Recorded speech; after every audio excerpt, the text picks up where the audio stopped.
Jadi itulah yang membuat saya tidak memperdulikan agamanya gitu, karena saya sendiri pun agama saya juga belum benar-benar serius gitu waktu itu. Akhirnya sampai waktu saya lagi hamil anak saya yang terakhir ini, anak saya yang bontot ini, lagi ngidam 5 bulan lagi berat-berat. Tiba-tiba dia tanya saya, yang menurut kamu Buddha sama Kristen bagus mana? Gitu kan. Nah terus di situ saya, kenapa kamu tanya seperti itu? Kan kamu udah nikah secara Islam, kenapa kamu tanya Buddha dengan Kristen? Saya bilang gitu. Oh, kenapa nggak Islam aja gitu? Tapi begitu dia, saya bilang begitu, katanya kalau saya Islam nggak mungkin ya gitu.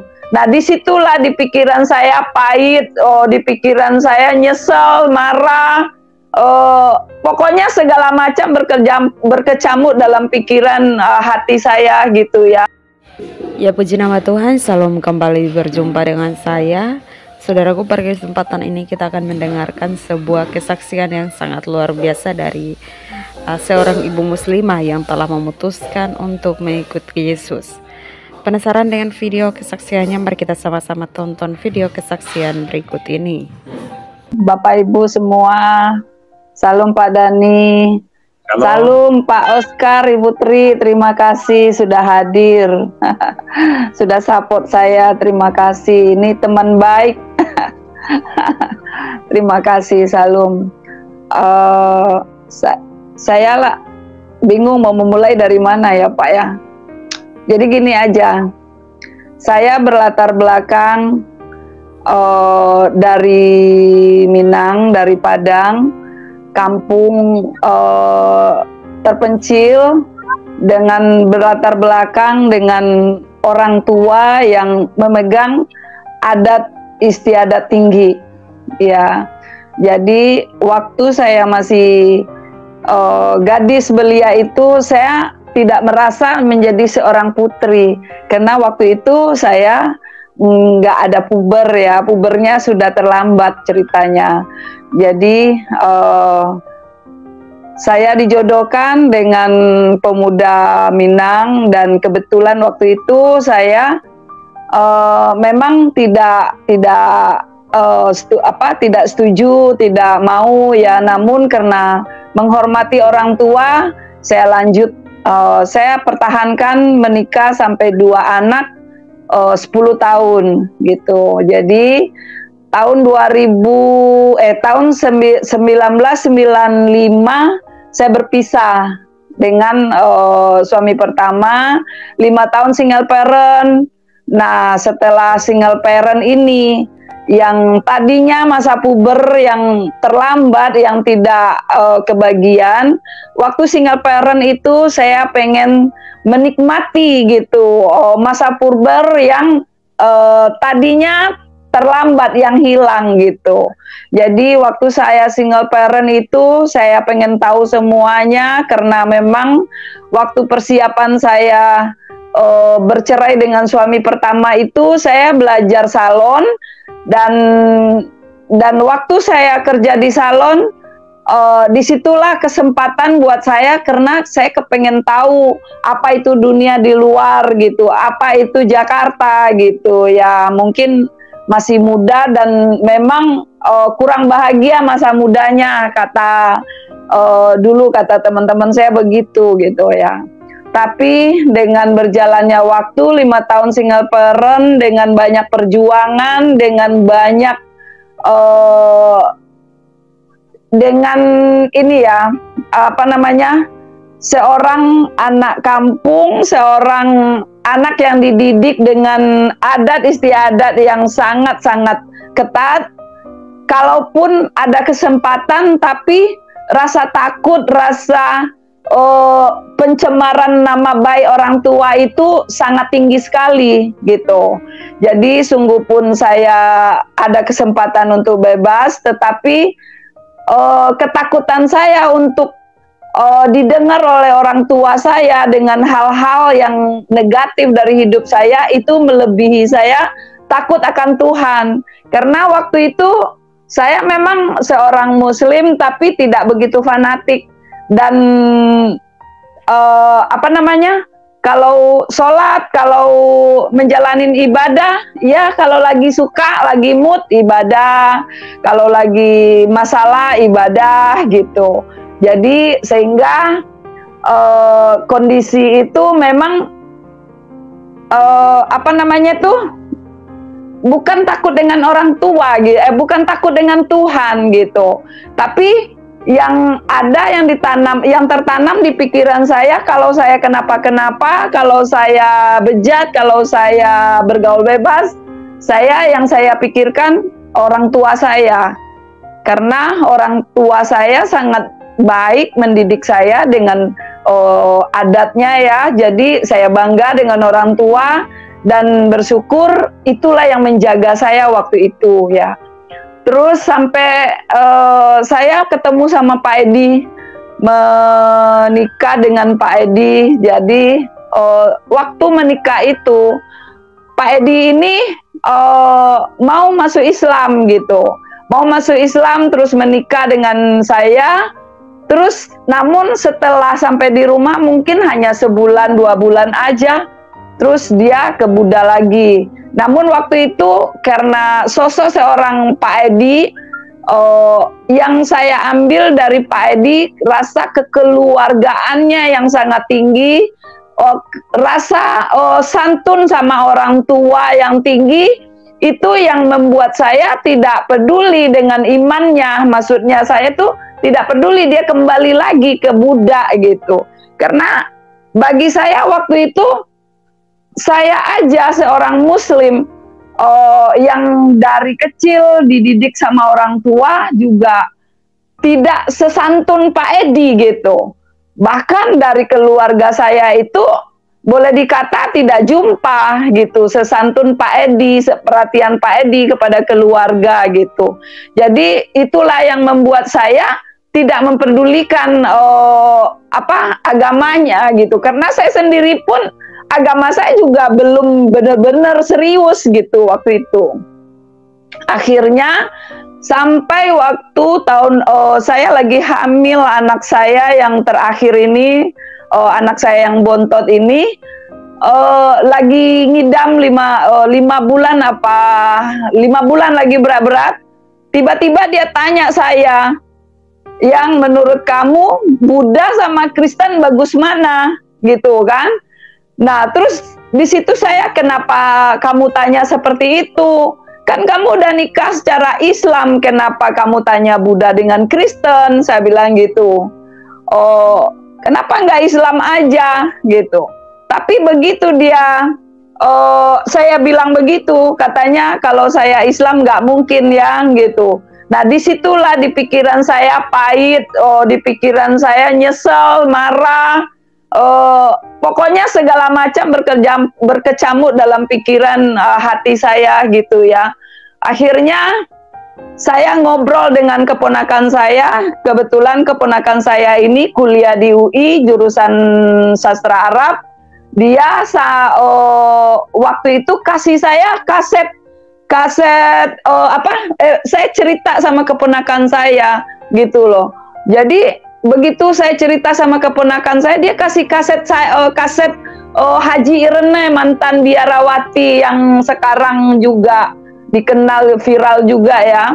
Jadi waktu itu saya benar-benar saya dengerin kaset Irene itu. Pokoknya ada bukunya, saya beli bukunya. Pokoknya saya benar-benar kalau bahasa ininya benar-benar disusupin oleh ajaran-ajaran Haji Irene itu gitu.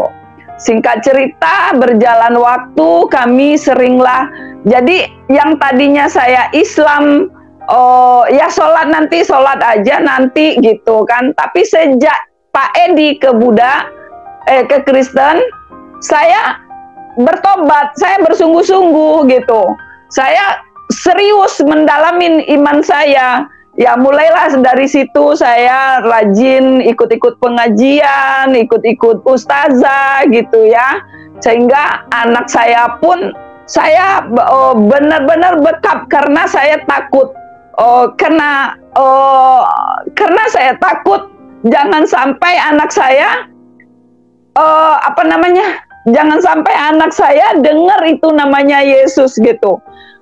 Karena seorang Pak Edi ini suami yang sangat gigih gitu, suami yang sangat kalau waktu itu saya nganggapnya ngeyel gitu kan. Ambisinya untuk mengkristenkan saya itu sangat-sangat tinggi. Jadi saya namanya suami walaupun berbeda iman, karena saya udah terlanjur sayang sama dia, terlanjur memang dia suami saya menghormati dia.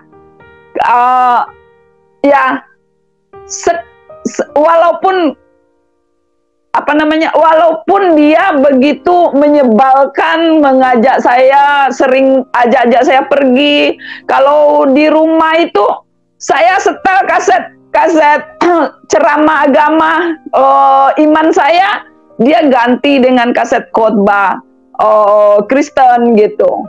Sampai satu saat sampai anak saya lahir ya, Pak Edi ini semakin menjadi-jadi gitu. Semakin pergi. Akhirnya suatu saat saya ambil keputusan. Saya bilang, kalau begini terus-terusan, ini nggak bisa. Saya bilang gitu. Kalau begini aja deh, saya bilang gitu. Waduh. Begini aja deh yang saya bilang gitu. Kamu saya ikutin sampai 2 tahun ini saya lihat kalau memang Tuhan Yesus itu baik, benar-benar tidak ada yang mustahil baginya. Saya bilang, saya liatin sampai 2 tahun ini, saya kasih kesempatan ini bisa ngebalikin semua harta benda kita yang sudah terlelang, yang hilang itu bisa kembali. Saya bilang, ya sudah, aku ikut kamu gitu. Waktu itu ya Pak ya. Sampai berjalan, akhirnya udah mau sampai waktu, pokoknya udah sampai keputusasaan saya. Karena dia sering ajak-ajak saya pergi, sampai pokoknya jadi waktu itu dia sering, kalau saya lagi ajarin anak saya dalam keimanan saya waktu itu, dia ganti kaset saya, dia ganti ceramah yang saya dengerin. Akhirnya saya sholat tahajud malam-malam, dia bangun malam-malam itu, saya udah diam-diam untuk sholat tahajud, dia tetap bangun, jagain saya sholat tahajud, ajak saya berdoa. Pokoknya setiap hari itu hampir seperti itu. Saya bilang, kan kalau di Islam itu kalau kita sholat, kalau berwuduk itu kan, kalaupun suami itu batal Pak sholatnya. Suami saya nih nggak ngerti dibilangin. Saya bilang, kamu ya udah kita masing-masing, saya bilang gitu. Udah kamu Kristen, aku Islam, tapi tolong jangan ganggu aku lagi sholat, gitu kan. Selalu begitu Pak. Jadi sampai suatu saat saya sering buangin itu kasetnya, saya sering buangin itu Alkitabnya. Ya orang lagi sholat tahajud, dia ambil Alkitab, dia bawa ke saya, baca 1 ayat aja. 1 ayat aja yang kamu baca. Sama kamu panggilnya Allah, aku panggilnya Tuhan Yesus katanya. Saya bilang, saya nggak mau. Saya bilang, saya lagi sholat tahajud. Nggak bisa begitu. Kamu di sana sholatnya. Masih aja tetap dia pegang tangan saya. Kan udah jelas batal wuduk saya mau sholat gitu. Akhirnya saya emosi. Saya ambil Alkitabnya, saya sobek, saya lempar ke belakang gitu. Hampir setiap malam begitu Pak. Jadi sampailah suatu saat ambil keputusan cerai gitu kan. Sudah panggil waktu itu saking ngeyelnya Pak Edi itu ngajak saya ke tempat-tempat apa namanya tuh olahraga, kumpulan orang okul ya gitu. Jadi diajak olahraga, saya memang hobi olahraga. Pokoknya macam cara dia bawa-bawa saya gitu. Akhirnya saya nggak tahu lagi habis gimana. Karena saya semakin mendalamin iman saya waktu itu. Pokoknya kalau saya karena udah berbeda iman itu zina Pak gitu. Akhirnya saya nggak layanin dia lagi sampai berbulan-bulan. Tapi ntar saya kasihan, saya layanin lagi gitu. Terus pokoknya selalu begitu. Akhirnya sampailah yang terakhir itu kami bawa dia, ada saudara saya, dia aktif di mualaf center di Ayamuruk ya Pak. Jadi ada saudara saya ini mau ajak dia ke Islam Center itu. Cuma waktu itu mau ketemuan hari Sabtu, hari Jumat dia sholat Jumat di masjid mualaf center itu, dia kepleset Pak, jatuh lagi ngambil air wuduk mau sholat Jumat, meninggal. Satu itu. Terus gak lama kemudian panggil ada lagi di rumah kakak saya, panggil ada Ramli Nawai. Dia itu tentang debat-debat Islam Kristen ini Pak, itu namanya Ramli Nawai. Diundang tuh anak mahasiswa UI itu datang di situ. Pak Edi ini bawa pendeta. Akhirnya ada debat Islam Kristen lah di situ. Pokoknya malam siang itu pas berdebat Pak Edi bawa pendeta yang saya pikir waktu itu pendeta Oon gitu Pak ya. Karena waktu itu yang ditanyakan oleh Pak Ramli Nawai ini dia nggak bisa jawab. Saya pikir dia nggak bisa jawab gitu ya. Singkat cerita, akhirnya waktu itu Pak Edi nyerah lah kayaknya. Nyerah. Sebulan kemudian Pak Ramli Nawai ini meninggal Pak. Jadi waktu Pak Ramli Nawai meninggal ini, di situ kami agak sedikit getar juga Pak gitu. Kenapa ya kok yang kita perjuangin kok malah yang diperjuangin malah kalah duluan gitu. Ada sempat kami ngobrol sama kakak waktu itu, wah ini ngeri juga ya katanya gitu. Kok setiap ada ini kok pada meninggal gitu kan. Takut loh kata kakakku begitu waktu itu. Akhirnya sampai terakhir kebetulan keponakan saya menikah, jadi orang tua saya datang dari kampung ke Jakarta. Waktu selesai pernikahan itu kami dipertemukan dengan Pak Edi dengan keluarga besar. Suruh cerai Pak, cerai waktu itu cerai talak 3 langsung gitu kan. Akhirnya cerai itu 5 tahun itu perjuangan seperti itu Pak. Jadi cerai saya sebelum bercerai ini saya sudah persiapkan Pak. Saya buka salon nggak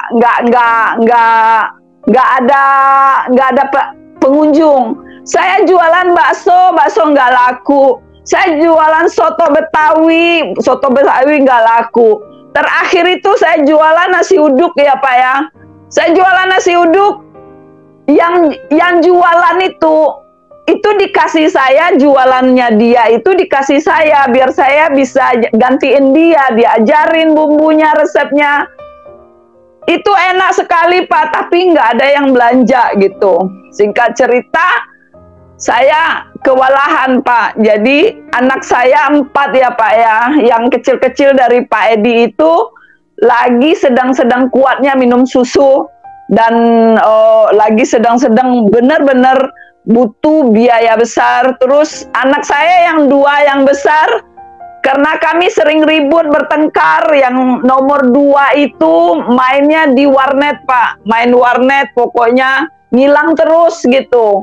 Anak saya yang 1 itu kan keluar pesantren Pak, teman-temannya udah pada lulus, udah pada kerja, tapi anak saya itu malah ngetrek gitu. Mungkin ya waktu itu kami nggak ngerti Pak. Saya waktu itu dalam perjuangan iman ya waktu itu. Akhirnya Saya nggak sanggup, Pak, melihat anak saya seperti itu. Saya yang besar, saya sebentar-sebentar dipanggil sama polisi, dia ditangkap kena habis melanggar, bawa motor nggak pakai ini, nggak pakai itu, motor semua plat dicopotin. Terus dipanggil satpam, mama satpam berantem. Terus itu anak saya yang besar, itu keluar pesantren itu, Pak, gitu. Akhirnya saya nggak sanggup, Pak, sendiri. Terus saya mau sekolahin anak saya di pesantren di depan, kan ada pesantren yayasan sangat besar di depan. Tapi waktu saya intip pesantren itu, saya lihat anak-anak mereka yang ada di dalam itu, pokoknya saya sedih, pilu, nggak sanggup saya kan bayangin anak saya kalau di sana gitu. Itu lumayan besar masjidnya, yayasannya gitu. Terus waktu itu saya sangat-sangat suka dengan ceramah agamanya Pak Agin ya. Waktu itu saya benar-benar termotivasi bagaimana cara mendidik anak, mengajar anak, membimbing anak gitu ya. Itu saya sangat termotivasi dengan ceramahnya Agin ya. Jadi waktu itu sempat saya punya rencana mau saya sekolah mau saya titip di yayasan Agin ini di Bandung gitu ya. Namun waktu itu saya masih cari waktu dan cari ongkos gitu ya. Saya mau datang ke Bandung, mau nganter anak saya mau ngomong sama agennya, sama istrinya Teten ini ya. Saya mau ngomong sama dia, biarin saya di sana jadi pembantu atau jadi apa. Asal anak saya bisa sekolah di sana gitu. Karena saya nggak punya biaya untuk sekolahin. Tapi kalau anak saya nggak sekolah, saya sedih banget. Anak saya udah kacau, Pak. Jadi anak saya dua itu udah kacau, terus anak saya yang dua ini saya bayangin, saya takut ada bagaimana masa depan anak saya gitu kan. Akhirnya saya tunggu-tunggu waktu, tunggu ada ongkos ya untuk ke Agin. Tiba-tiba saya dengar di berita Agin itu bercerai, cerai dan kawin lagi gitu. Waktu itu saya nggak bisa terima, Pak. Saya sakit, saya marah. Apa ini ya Allah gitu. Ini maksudnya apa ya Allah? Aku nggak mau anak-anak yang begini ya Allah. Bagaimana cara mendidik anak yang Engkau mau ya Allah? Kenapa begini? Orang yang aku panut, orang yang aku ini, tapi kok begini ya Allah gitu. Akhirnya saya kecewa, saya nggak mau lagi tuh namanya sholat. Yang tadinya setiap malam saya tuh sholat tahajud itu udah seperti sholat wajib.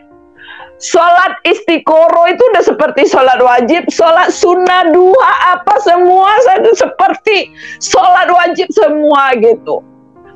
Saya doa puasa. Senin Kamis itu udah seperti puasa Ramadan. Tapi kok doa saya kok nggak ada denger gitu ya. Saya sedih, saya kecewa, saya marah. Akhirnya saya nggak mau lagi sholat, Pak. Nggak mau lagi sholat. Terus kebetulan waktu itu saya punya pembantu punya pembantu. Tapi pembantu saya ini dia rela tinggal sama saya, nggak digaji. Tapi dia merokok, Pak, gitu. Terus dia bilang saya, udah nggak usah pusing-pusing katanya, ngerokok aja katanya gitu. Akhirnya saya ngerokok, saya lemparin kayak emosi saya nggak mau sholat, saya nggak mau apa-apa lagi. Akhirnya saya ngerokok, ngikutin saya punya teman. Pokoknya saya udah mau mulai, sudah ngerokok ya Pak. Saya kepengen ngerasain minum. Saya beli bir yang di Alfamart itu, Pak. Saya beli, saya minum. Pas saya lagi minum, ngerokok sambil ngebir, anak saya pulang dari habis main. Anak saya yang keluar pesantren tadi, yang ngetrek tadi itu, Pak. Saya seperti kayak ditegur gitu sama malaikat gitu. Kayak ditampar sama malaikat. Nita, kamu mau jadiin anakmu anak yang soleh, tapi kamu ngerokok, kamu minum. Bagaimana kamu ngajarin anak kamu kalau anak kamu ngerokok? Kalau anak kamu minum, gimana larang anak kamu? Kalau kamu ngerokok, kok, minum gitu Pak. Akhirnya saya ambil tuh minum, saya buang. Saya nangis, saya masuk ke kamar atas, saya bilang, ya Allah, apa yang harus aku lakuin? Kenapa aku harus begini? Buatlah aku jadi wanita nekat, ya Allah, biarin aja. Yang penting anakku hidup, yang penting anakku makan, yang penting anakku sekolah. Gue bilang, biar ini otak aku nih mikir, biar maulah kayak orang-orang itu gitu. Bisa nipu, bisa nggak jujur, bisa ngelakuin apa aja. Tapi kenapa nggak bisa, ya Allah gitu kan. Saya kecewa berat. Tapi aku harus gimana, ya Allah? Aku bagaimana, ya Allah? Anak-anakku laki-laki semua, ya Allah. Masa anak aku jadi kayak gini, ya Allah? Saya nggak sanggup, ya Allah gitu kan. Terus berjalan, terus saya udah coba. Saya datang ke rumah saudara saya. Saudara ini dari bapak ya Pak ya. Suaminya itu dulu waktu bapak saya almarhum, dia sangat-sangat menghormati bapak saya. Begitu juga dengan saya, dia sayang banget sama saya, sama istrinya juga sayang banget sama saya. Kalau saya datang ke rumahnya, dia seneng banget, apa aja dia beri buat saya gitu. Karena saya memang rajin Pak ya. Kalau saya datang ke rumah orang itu, saya cuma 1 jam 2 jam duduk aja kalau saya sebagai tamu. Lebih dari 2-3 jam itu saya di rumah siapa aja udah kayak rumah saya. Apa aja saya mau bantu cuci piring, saya ngelihat apa yang saya bisa bantu, pasti saya bantu gitu Pak. Jadi waktu itu dia sayang banget sama saya. Begitu saya datang ke rumahnya Pak, maksud saya biar anak saya dikasih lowongan pekerjaan, karena dia punya pom bensin di daerah Cempaka Putih kalau nggak salah waktu itu Pak ya.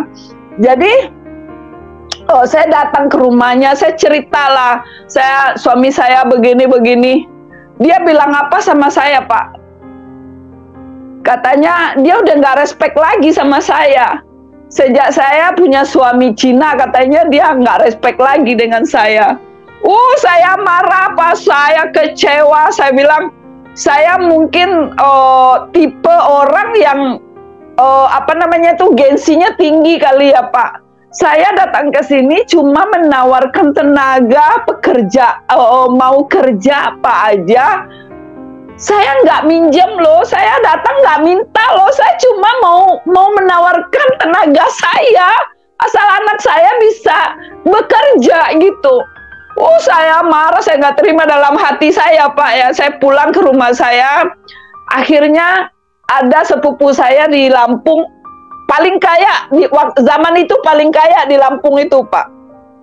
Saya punya sepupu, saya datang sama dia, sebelumnya juga dia sangat-sangat sayang. Dia sangat-sangat senang kalau saya kunjungin Pak ke Lampung.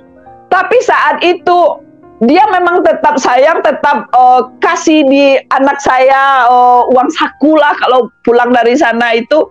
Tapi maksud saya ke sana, maksud saya begini, saya mau ke Lampung itu, saya mau pindah, saya mau usaha di sana, karena saya lagi nawarin tanah saya sama orang, biar begitu uang saya keluar, saya mau pindah ke Lampung gitu, untuk menjalanin masa depan saya sama anak-anak saya. Tapi yang saya harap waktu itu, yang saya kepengen waktu itu, dia nawarin, ya udah Tah, kamu pindah aja ke sini daripada kamu kan lagi berjihad. Udahlah, anak-anak kamu tinggal di sini aja, tapi kamu usaha sendiri. Nah, itu yang saya rindu, dia tawarin sama saya ya. Ternyata dia bilang ini, kamu nggak akan kelaparan Tah, katanya. Kamu kan pinter, kamu kan serba bisa. Dimanapun kamu berada, kamu pasti bisa hidup lah, katanya gitu. Iya sih, memang dia puji saya Pak, tapi bukan itu yang saya harap. Masalahnya kondisi saya waktu itu, saya butuh tempat tinggal yang saya mau pindah dari Jakarta gitu. Akhirnya saya balik lagi ke Jakarta dengan kecewa yang tinggi. Akhirnya saya balik Jakarta, terus saya kan di Jakarta itu kan ada salon kecil-kecilan lah. Waktu itu ada seorang kongko ya, orang Chinese ya. Maaf ya Pak sebelumnya. Tapi dia bukan orang percaya. Dia bilang, dia kasih saran sama saya, Bu, ini salon ibu ini bukannya nggak laku, tapi posisinya nggak bagus katanya, nggak cocok katanya, karena ibu kan di depan perumahan mewah. Orang perumahan mewah nggak mau ke salon begini, Bu, katanya. Kalau jadi orang-orang kecil juga nggak ada di sini, katanya gitu. Di sini nggak ada orang kecil juga. Jadi tempat ibu ini nggak strategis, katanya.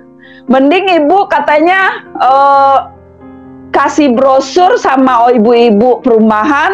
Ibu kan bisa salon, pasti bisa lulur, bisa masas, katanya gitu.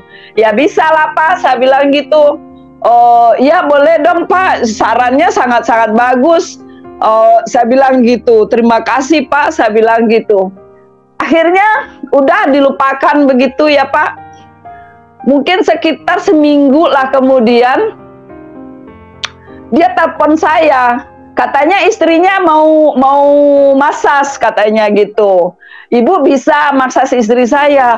Bisa banget Pak, ini yang saya tunggu-tunggu, saya bilang gitu.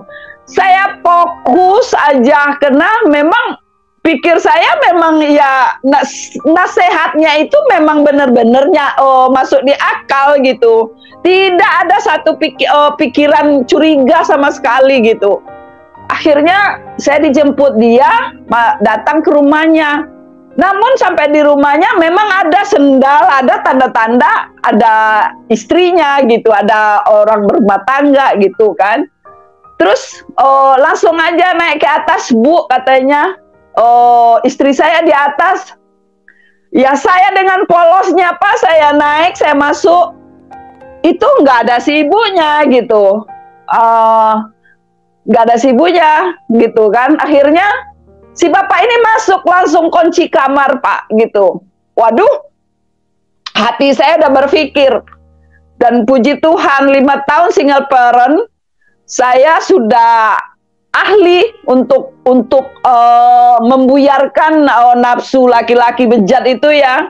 Akhirnya saya tanyalah, emangnya Singko di rumah sama siapa, istrinya mana? Katanya istrinya mau ini.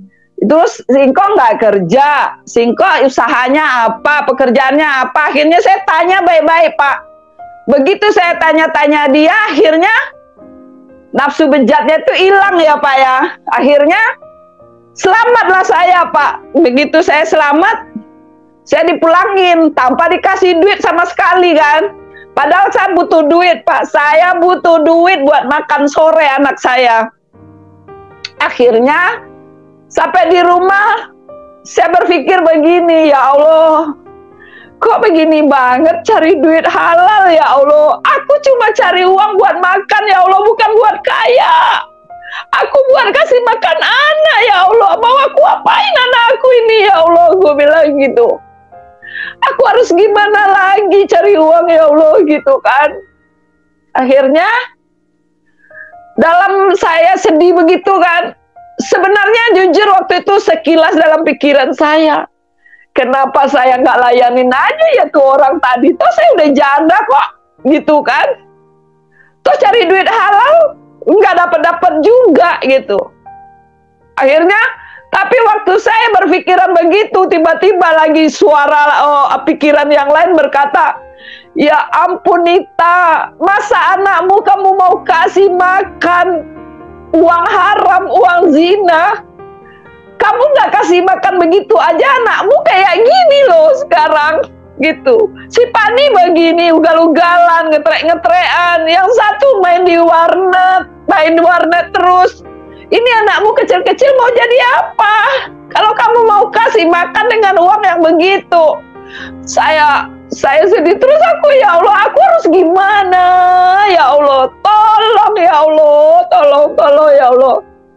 Saya sedih Pak, saya sedih banget. Kebetulan kamar saya itu memang Pak Edi bikinnya ada kaca ya Pak ya, di pinggir kasur itu gede-gede. Saya lihat wajah saya di kaca itu jelek banget, Pak.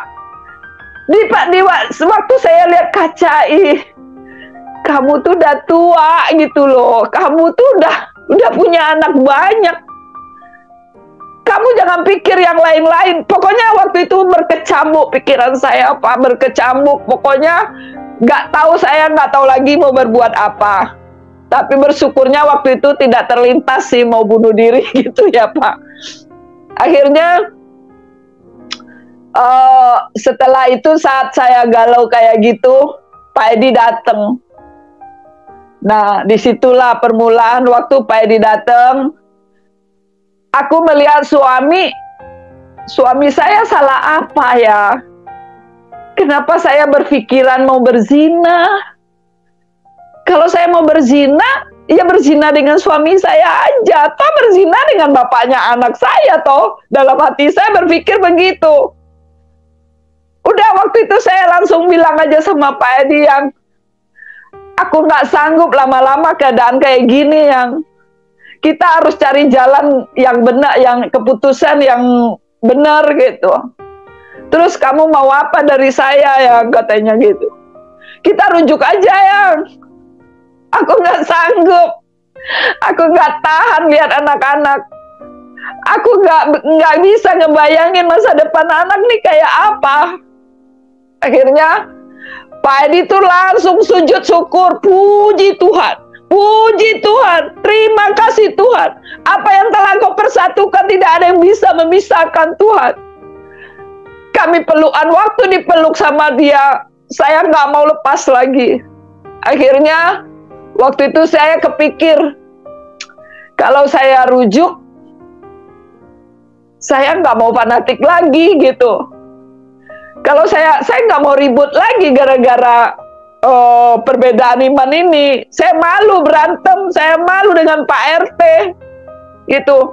Akhirnya saya bilang sama Pak Edi yang, gimana kalau kita menikah secara Kristen, boleh nggak? Aku nggak Kristen. Dia bilang waktu itu, dia bilang sekali-kalinya bohong katanya. Kalau begitu saya nggak tahu yang gimana kalau kita konsultasi aja sama Pak Andi. Nah, Pak Andi ini, Pak, adalah sosok bapak hamba Tuhan yang tidak pernah menampilkan kependetaannya, nggak pernah menampilkan orang Kristen gitu. Setiap kami pergi sama dia tuh hati saya damai, adem. Kenapa? Dia nggak pernah bicara tentang Yesus gitu sama saya.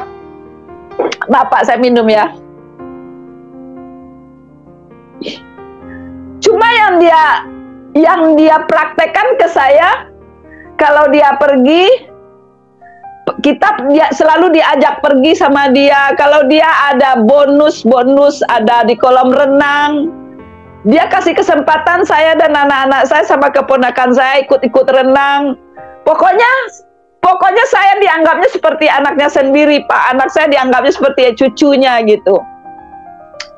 Jadi kalau dia ajak ke full gospel, saya nggak pernah marah karena dia nggak pernah ngomongin saya, ngomong maksa gitu, setel ceramah khotbah pendeta tuh nggak pernah gitu. Cuma prakteknya dia tuh selalu seperti bapak saya gitu. Jadi kalau dia ngajak saya nggak pernah nolak gitu. Saya sangat menghormati beliau gitu. Akhirnya waktu itu Pak Edi bilang, ya udah, mau nggak kita konsultasi ke Pak Andi? Ya udah boleh, saya bilang gitu. Akhirnya kami ketemu sama Pak Andi. Ternyata sama Pak Andi diajaklah ke tempat Pak Timotius Hardono. Sampai di sana Pak Timotius Hardono inilah yang dipakai Tuhan untuk membuka paradigma saya, membuka pintu hati saya. Waktu itu yang ditanyakan oleh Pak Timotius Hardono yang sampai saat ini saya nggak lupa, Bu, Allah itu maha kuasa bukan? Saya bilang, iya Pak, maha kuasa. Allah itu maha esa bukan? Iya Pak, Allah itu Maha Esa. Saya kasih contohnya sama ibu begini ya, katanya gitu. Kalau presiden Indonesia ini siapa Bu namanya? Saya bilang waktu itu masih siapa sebelum Jokowi? Kok saya lupa? SBY, ya. Pak SBY Pak, saya bilang gitu. Nah, saya mau bilang sama ibu, kalau Pak SBY itu sebagai presiden Indonesia, dia berkuasa nggak menurut ibu di Indonesia ini? Ya pasti berkuasa lah Pak, namanya dia juga pimpinan utama, saya bilang gitu. Terus kalau Pak SBY pengen iseng gitu, mau jadi sopir taksi gitu, dia pinjam taksi, si sopir taksi ini mungkin nggak, si sopir taksi ini ngasih taksinya sama SBY.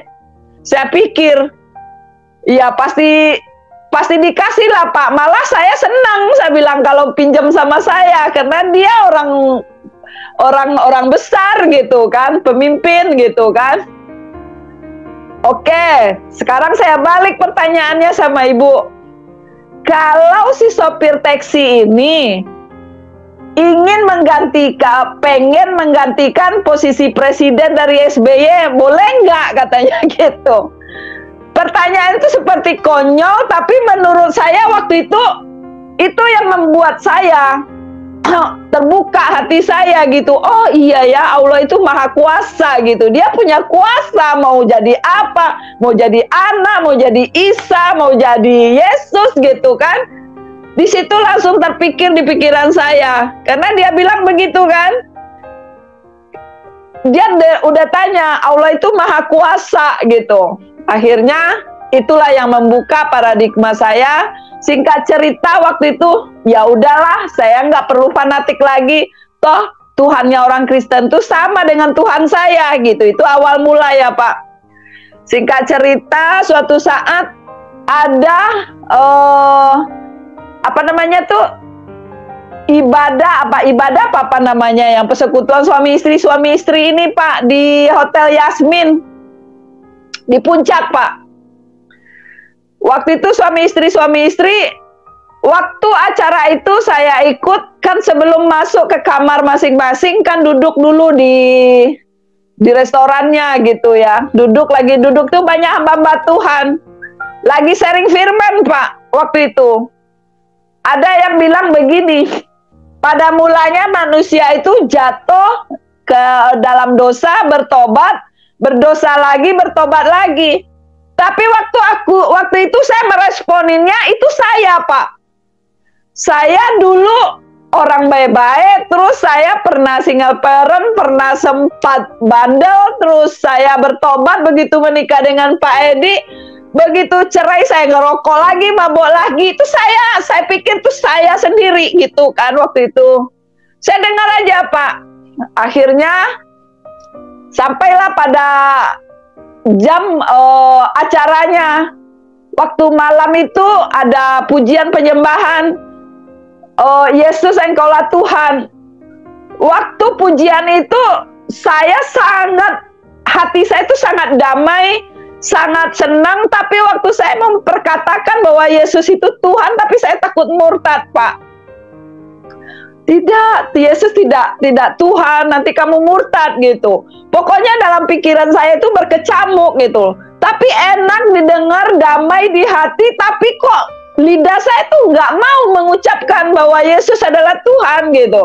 Singkat cerita, malam itu Pak Edi ajak saya didoain sama Pak Timotius Hardono dengan Bu Indri di suatu ruangan. Saya doang sendiri, Pak Edi di luar sama Bu Indri sama Pak Timotius gitu. Singkat cerita, malam itu Pak Tim ini ngelayanin saya mungkin sampai jam 3 pagi Pak gitu. Akhirnya pulang dari situ, dari Puncak, sampai di rumah saya bilang saya telepon saya datang ke rumah kakak saya yang pertama. karena rumahnya dekat dengan saya datang kepada dia, saya bilang, nih, oh, aku mau rujuk lagi aja sama Edi, saya bilang gitu, karena aku nggak sanggup nih sendiri. Apa jawab kakak saya yang pertama ini? Dia bilang, ya Uni nggak bisa ngomong apa-apa tah, katanya. Karena Uni nggak bisa juga bantu kamu, anak kamu banyak. Tapi Uni dorong kamu balik sama si Edi, katanya. Uni juga nggak berani, katanya. Uni takut disalahin sama yang lain, katanya gitu. Singkat cerita, aku merasa aman. Berarti Uniku kasih kode gitu. Akhirnya terus aku telepon kakakku yang di atas aku, tinggalnya di Klender, Pak. Waktu itu di Pondokopi, Pak, tinggalnya. Saya telepon kakak saya ini, Yen, oh, aku mau rujuk lagi sama Edi ya, karena aku nggak sanggup sendirian gitu. Udah banyak usaha aku coba, nggak bisa, saya bilang gitu. Aku nggak mau anak aku kenapa-kenapa, saya bilang gitu. Biar bagaimana kalau ada bapaknya kan enak, saya bilang gitu. Akhirnya kakak saya ini marah, langsung dia putus, cuma jawabannya, nggak ada namanya cerita rujuk. Kamu tuh tidak ada cerai talak 3, talak 7. Kamu tuh udah cerai sejak kamu si Sedi itu menjadi Kristen, katanya. Kamu tuh udah zina, katanya gitu kan. Ya udahlah, saya bilang, kan saya yang jalanin gitu. Dalam hati saya aja, nggak apa-apa lah gitu. Nah, sejak itu dengan aktivitas setiap hari sama Pak Edi kan. Singkat cerita, waktu itu saya diajak sama Pak Edi ada pemuritan di Tomang Ceter, Pak. Saya nggak tahu kalau itu pemuritan. Nah, waktu ibadah pemuritan itu lagi ngebahas tentang cerita Daud gitu. Kok saya berpikir waktu itu kok orang-orang kaya itu kok tahu gitu ayat-ayat di Alkitab gitu kan. Ngebahas cerita Daud, tahu di ayat ini, ayat itu. Dalam hati saya berpikir, Pak, saya malu. Karena waktu saya bertentangan sama Pak Edi itu, saya didokrinin sama Haji Erene itu, sebego-begonya manusia di muka bumi ini, paling bego orang Kristen, karena menuhankan manusia, Isa Al-Masih binti Maryam sebagai Tuhan, katanya gitu. Jadi itu yang terekam, yang tertanam di pikiran saya. Tapi waktu saya dengar di pemuritan itu kok orang-orang kaya seperti ini sibuk, super sibuk, kapan baca Alkitabnya gitu. Sedangkan saya dari kecil baca Al-Quran, bahkan suara saya kalau ngaji itu dijadiin alarm sama tetangga saya, Pak. Dan puji Tuhan sampai sekarang juga kalau baca Alkitab juga begitu, Pak. Jadi saya nggak tahu tuh namanya Nabi Muhammad aja, saya nggak tahu ayatnya di mana gitu, boro-boro Nabi Daud gitu kan. Singkat cerita, pulang dari ibadah full gospel pemuritan itu, sampai di rumah, Alkitab Pak Edi yang tadinya saya lempar-lempar ke kolong, ke kotak-kotak yang nggak berfungsi gitu ya Pak, saya ambil, saya cari, saya baca Pak, mulai dari Kejadian. Begitu saya baca Alkitab di Kejadian, wow Pak, waktu itu saya berpikir begini, kenapa ya dulu dibilang Alkitab orang Kristen itu palsu gitu. Tapi kenyataannya kalau palsu, kenapa di Al-Quran dicontoh ya, ditiru? Kenapa yang ada di sini sudah ada? Saya berpikir begini, kan Alkitab lebih dulu dari Al-Quran ya gitu. Tapi kenapa kok yang ditulis yang di Al-Quran itu sudah ada di sini gitu kan? Akhirnya saya baca Pak, pokoknya satu hari itu 10 pasal. Pokoknya saya rajin, pokoknya senang Pak bacanya gitu. Akhir singkat cerita, dalam saya lagi senang-senangnya baca Alkitab itu, kakak saya datang Pak, padahal saya belum rujuk sama Pak Edi, saya belum dibaptis waktu itu sih, baru ngomong doang mau rujuk sama Pak Edi, tapi udah serumah, udah satu lagi kan. Akhirnya saya lagi senang-senang baca Alkitab subuh-subuh, Pak Edi itu kalau ke Tomang Ceter dari Cibubur itu Pak, jam jam 4 itu dia udah jalan, Pak. Karena macet kan di Cibubur. Akhirnya begitu Pak Edi datang, kakak saya Pak Edi pergi, kakak saya datang sekitar jam 6:30 pagi gitu.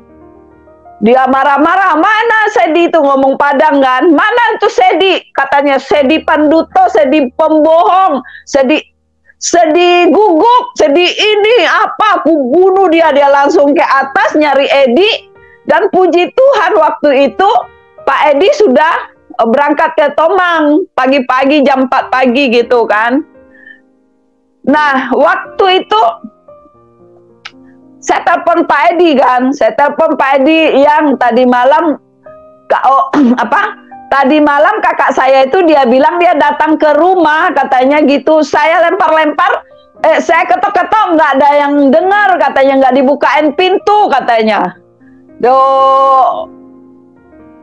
Pokoknya datang dia marah-marah gitu Pak, dia ngoceh-ngoceh. Pokoknya ocehannya itu kalau biasanya Pak saya yang lebih galak dari dia. Tapi saat itu waktu kakak saya ngoceh-ngoceh, apa yang ada di pikiran saya cuma terkatakan, padahal waktu itu saya belum dibaptis Pak, cuma baru baca Alkitab itu aja. Saya bilang Yesus, Yesus, Yesus, cuma itu aja kata-kata yang keomong tanpa saya sadari juga ada dorongan kata-kata Yesus, Yesus gitu aja. Terus tiba-tiba ya kakak saya pulang, dia cuma giniin kepala saya, Dedek katanya sudah sudah pecah telur satu gitu, artinya sudah hilang adanya satu gitu Pak. Akhirnya dia pulang, dia pergi, terus ya saya heran gitu waktu itu sama diri saya, kenapa tadi saya kok nggak ada masalah ya. Yang kepikir bagi saya begini Pak, waktu kakak saya marah-marah itu, saya justru malah berpikir begini, karena kakak saya itu terlalu sayang sama saya. Dia tuh memang teramat baik sama saya, makanya dia kecewa dengan saya gitu, dengan saya rujuk dengan Edi, sedangkan menurut dia itu saya udah zina gitu. Jadi itu yang terpikir di benak saya waktu kakak saya marah-marah itu. Makanya saya nggak balas marah gitu. Tapi kalau saya marah waktu itu Pak, apa yang terjadi? Pasti tetangga ikut ribut waktu itu gitu. Karena dia udah bilang sama tetangga, dia bilang kami kumpul kebo, kami kumpul apa, katanya malam-malam itu Pak. Waktu itu gitu. Akhirnya setelah itu berjalannya waktu, besok-besoknya ada satu yang membuat saya waktu itu kalau saya ke Kristen, saya udah ngerokok nih lagi nih gitu. Pak Edi aja nggak ngerokok, masa saya ngerokok gitu loh. Tapi dorongan untuk ngerokok lagi itu udah susah Pak untuk berhenti gitu. Tiba-tiba saya ingat, Yesus, kalau memang Kau Tuhan, bisa nggak melepaskan aku dari rokok ini? Bisa buat aku nggak ngerokok lagi? Saya bilang gitu. Waktu saya ngomong begitu Pak, belum selesai ngomongnya, saya itu kesadaan asapnya itu keisap ke hidung aku, lari ke otak Pak, sampai ke kuping-kuping saya sakit. Sehingga waktu itu saya ciumin bau rokok itu sampai sekarang Pak, masih enek di perut gitu. Akhirnya itu mujizat kedua yang saya rasakan waktu itu. Saya semakin kalau Pak Edi ajak, saya tuh senang gitu Pak, semakin senang gitu. Akhirnya dibawalah sama Pak Edi ke doa puasa, dibawa sama Pak Edi ikut puasa Esther di puncak di Ibu Dora Kamsil. Akhirnya sampailah waktu saya mau dibaptis gitu Pak. Nah mulailah waktu zaman Pak, ini waktunya gimana Pak? Ya 5 menit lagi Pak Bu Nita, 5 menit lagi ya. Oke lanjut. Oke siap. Nah sampailah setahun lamanya saya ikut doa puasa Esther. ke puncak, ya. Disitulah mulai terjadi pergolakan. Saya mulai diusir sampai 3 kali diusir, Pak, waktu itu. Mungkin sampai di sini dulu aja ya, Pak. Oke. Puji nama Tuhan, demikianlah video kesaksian yang kita dengarkan bersama. Kiranya kesaksian ini dapat memberkati kita semua. Dan mari kita doakan saudara kita yang masih menerima Tuhan Yesus sebagai Tuhan dan Juru Selamat. Kiranya imannya semakin kuat di dalam Kristus. Sobatku, terima kasih juga buat semuanya yang selalu setia, dukung dan juga support channel kami. Doa kami selalu menyertai saudara. Sekali lagi terima kasih dan salam, sampai jumpa di video-video kami selanjutnya.